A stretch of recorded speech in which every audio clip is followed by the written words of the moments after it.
কথায় আছে মেয়েরাই নাকি লক্ষ্মী ভাগ্যী হয়, মেয়েরাই নাকি সৌভাগ্য বয়ে নিয়ে আসে। কথাটা কিন্তু একদমই ঠিক, আর আমার সাথেও সেটাই হয়েছে।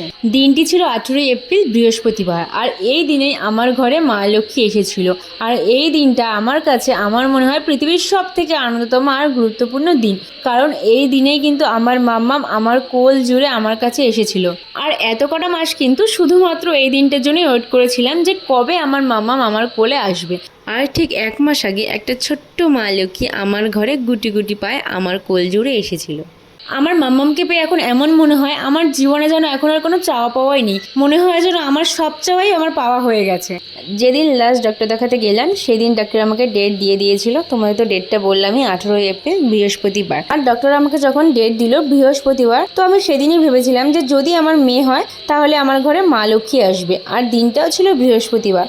আর ডাক্তার আমাকে ডেলিভারি রুমে সেটাই বললো যে আমার মেয়ে হয়েছে। আর আমি নার্সিংহোমে বসেই ভেবে নিয়েছিলাম যে আমার মাম্মামের যখন আমি ফার্স্ট মান্থের ফটোশ্যুট করব তখন ইউনিক কিছু একটা করব। মানে আমি জানি না কতটা কি হয়েছে, কিন্তু আমি চেয়েছিলাম যে আমি নতুন কিছু চেষ্টা করব। আমি চেয়েছিলাম আমি যে ফটোশ্যুটটা করব তার মধ্যে মা লক্ষ্মী একদম, মানে সেটা বোঝাই যায় যে আমি মা লক্ষ্মীর থিম দিয়েই কোনো একটা কিছু করার চেষ্টা করেছি। আর যেমন ভাবনা তেমন কাজ, আমি যেগুলো ভেবেছি সেগুলো বানাতে বসে গেছি।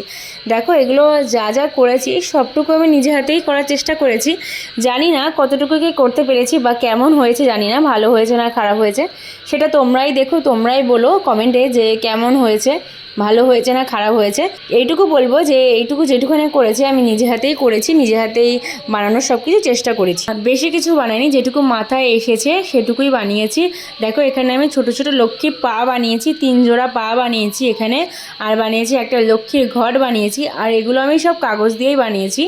শুধু লক্ষ্মীর ঘরটা যে বানিয়েছি সেটাকে পিসবোর্ড দিয়ে বানিয়েছিলাম, পিসবোর্ড দিয়ে বানিয়ে তার উপরে আমি গোল্ডেন কালারের কাগজ আটকিয়েছিলাম। আর এই পুতলটা যে এঁকেছিলাম সেটাও আমি কাগজ থেকে, মানে কাগজের উপরে এঁকে সেটাকে কেটে তারপরে বানিয়েছিলাম।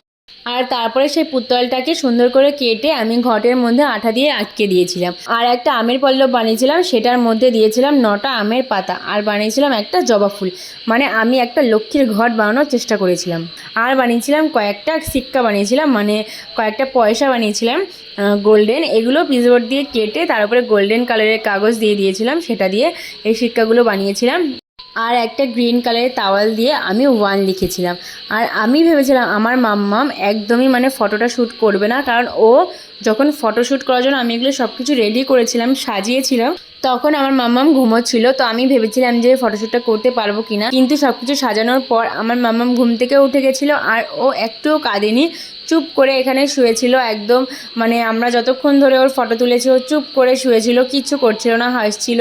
আসলে রিং লাইট জ্বালিয়েছিলাম ওর, সেটা দেখে মনে হচ্ছে একটু ভালো লেগেছিল। আর তার মধ্যে তো সবাই ওকে চটকাচ্ছে, আদর করছে, সেটা তো সবসময়ের জন্য আছেই, সেটা কখনো বাদ যায় না, সেটাও একটু দেখালাম তোমাদের। আমি মামামের ফার্স্ট মান্থ ফটোশ্যুটের কিছু পিকচার যখন ফেসবুকে দিয়েছিলাম, তোমরা এতটা পরিমাণে ভালোবাসা দিয়েছো, তো ভাবলাম যে এর একটা ছোট্ট ভিডিও তোমাদের সাথে শেয়ার করি, যে আমি কিভাবে কি করেছি, তাই জন্য তোমাদের সাথে এই ভিডিওটা শেয়ার করলাম। ভিডিওটা কেমন হয়েছে সেটা কিন্তু অবশ্যই জানিও। আর আমার মামামকে তোমরা সবাই অনেক আশীর্বাদ করো আর অনেক ভালোবাসা দিও। টাটা।